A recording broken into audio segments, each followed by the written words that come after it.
heroes didn't get to celebrate their victory for long. The Red Wuku clan, which had disappeared after attacking Wei Cheng's village, suddenly reappeared in the south of the province. Teams led by the warrior in a white mask swept through the helpless villages, leaving behind only smoking ruins and mounds of ash.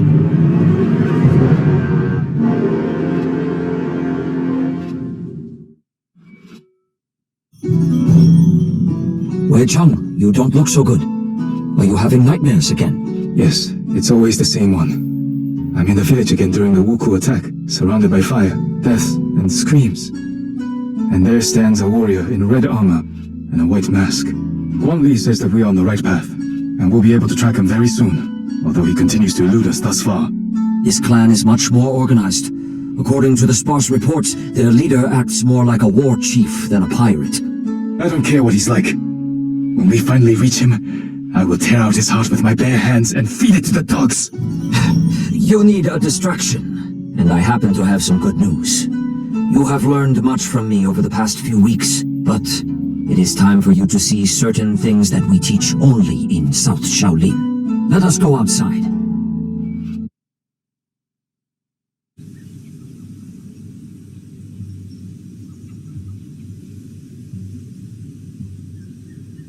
This fighting style is called Southern Elements. It allows you to use your chi to perform incredibly powerful hits. The first move is a round attack, which inflicts damage on every foe close enough to you.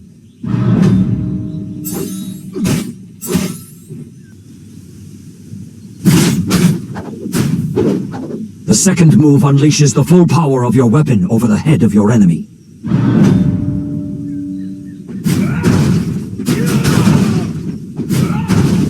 The third move throws your opponent into the air, canceling his attack and making him vulnerable to kicks. Now go ahead and try to use all of this in real combat.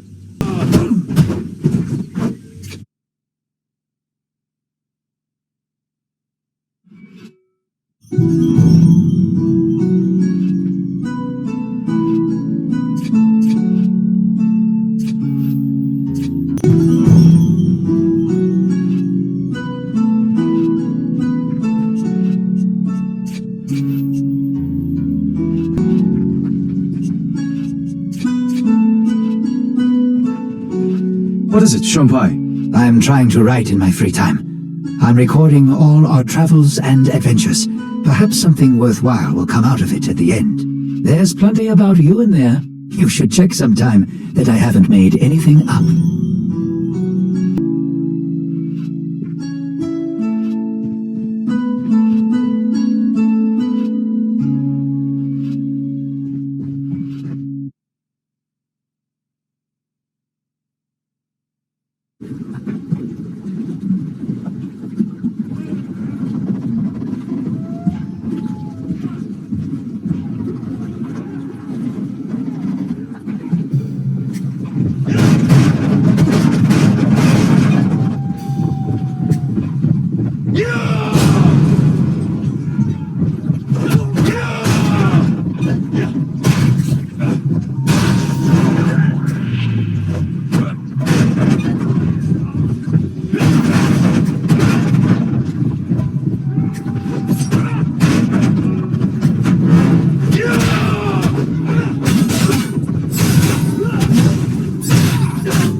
last ones.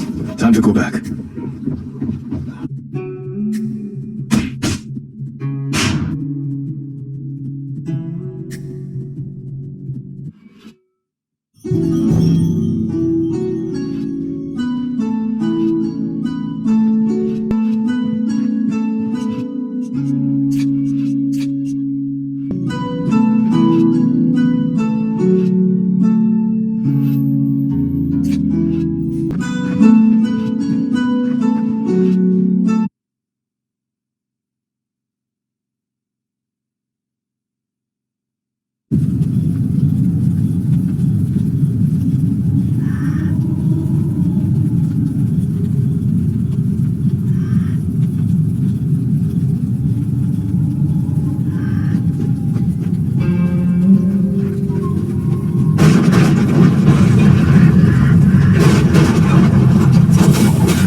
Wuku came here specifically for this relic. It's not safe to leave it here, especially now. Let us take it with us and show the others. We can always bring it back here or give it to another temple.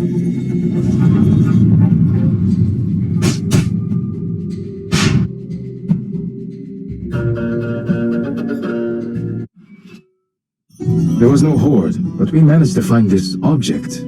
It seems to be made out of jade and looks very old.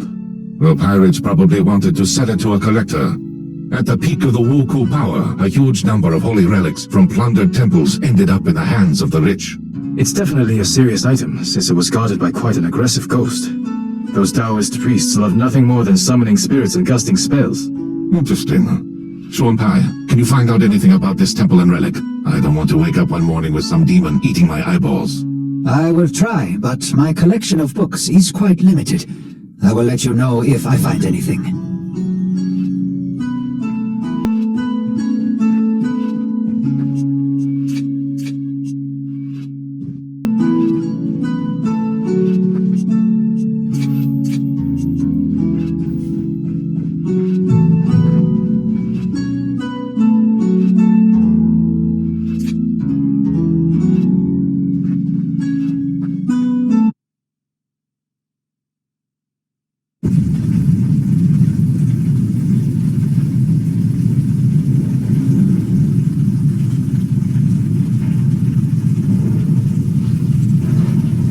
The Wuku have set fire to the building. The fire is spreading quickly!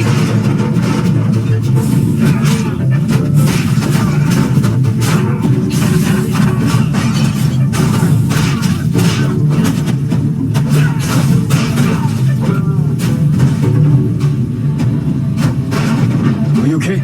Yes, thank you for your help. The Wuku appeared out of nowhere, so we didn't even have time to lock the gates. They burst in and started killing, raping, and pillaging, and locked up those they didn't kill. We decided to burn down the Tulu and everyone inside before they left. We have to help the others or they'll burn alive. Run outside and hide. I promise that we will save everyone.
Listen up, everyone. As you've probably noticed, the local authorities are still doing nothing. As if it's ever been otherwise. That's true. However, we have received a letter from an official named Wang Taixin. He has arrived from the capital to act as the censor and to restore order to the province. His powers are still limited, but his spies have discovered the location of the Wuku base. It is in a coastal cave not far from Wei Cheng's village. They have been hiding right under our noses this whole time. We must go at once, before their leader eludes us once again. I know the cave. We'd often climb inside as children. Not many people know that it has two entrances. A large one from the beach, and a tiny one from the opposite side, which leads to a subterranean river. It's pitch dark in that part of the grotto, with little space and sheer drops on either side. The path is nearly impossible to spot from the inside, and the Wuku won't know about it. We can storm in through that entrance and use the element of surprise. A good idea, but such a plan won't work.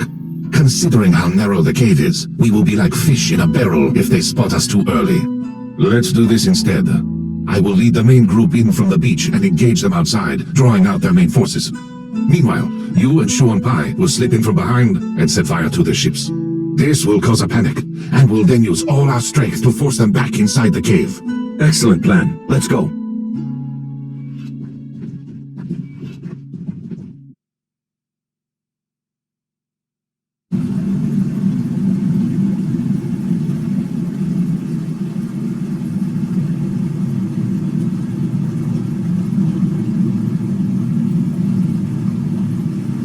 Shuangpai, are you alright? It appears that the pirates found out about this passage and set a trap in the water. The blade has gone straight into my stomach. Damn. I must call for help. Maybe the others haven't launched the attack yet. I'll be alright. You can do it.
You bastard! I was not going anywhere.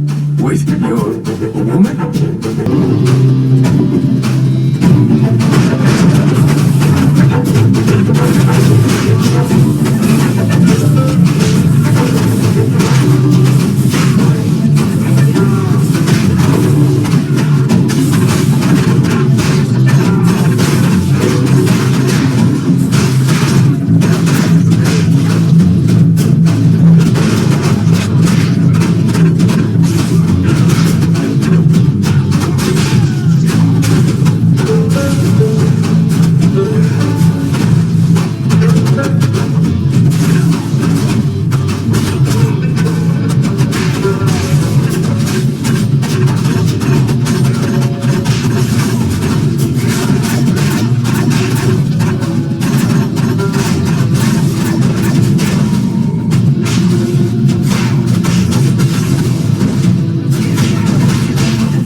I'm sorry for burning down your village.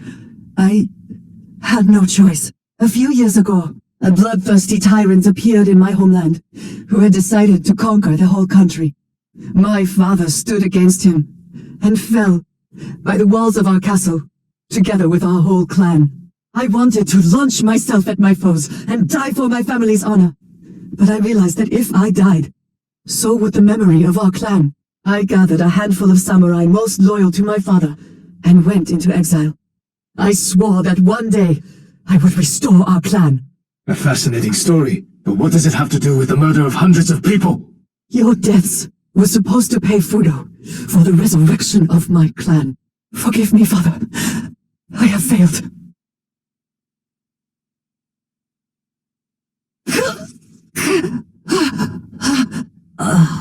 Before she died, she said that someone called Fudo promised to resurrect her family in exchange for people's lives.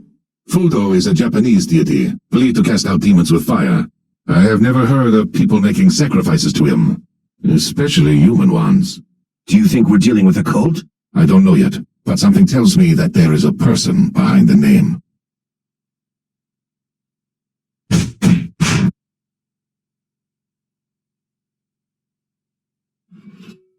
Master Zhongfei, I would like to speak to you. You have taught me a lot since I've been with you. How to move during a fight, how to strike, how to center my chi, how to breathe, and even how to fall correctly. I've almost completed all the tasks set by Master Guanli, from defending villages to washing these plastered floors. And now you want to take the monastic vows and become a student monk. Am I right? I won't argue with that. You're quick to learn, you train hard, and already fight better than many Shaolin monks. Yet I have one question for you.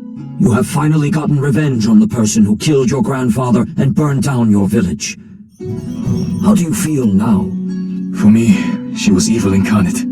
Every day, I imagined how I would take her life with my own hands. I wanted her nearest and dearest, people I never met, to die a painful death. You probably expect me to say that her murder didn't change anything, that I don't feel any better, and other such banalities. However, I do feel better.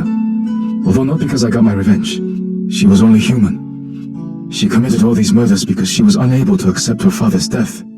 I feel better because I was able to discard my hate towards her, and feel sorry that she is dead. You have changed much since we first met, Wei Cheng. Well, I agree.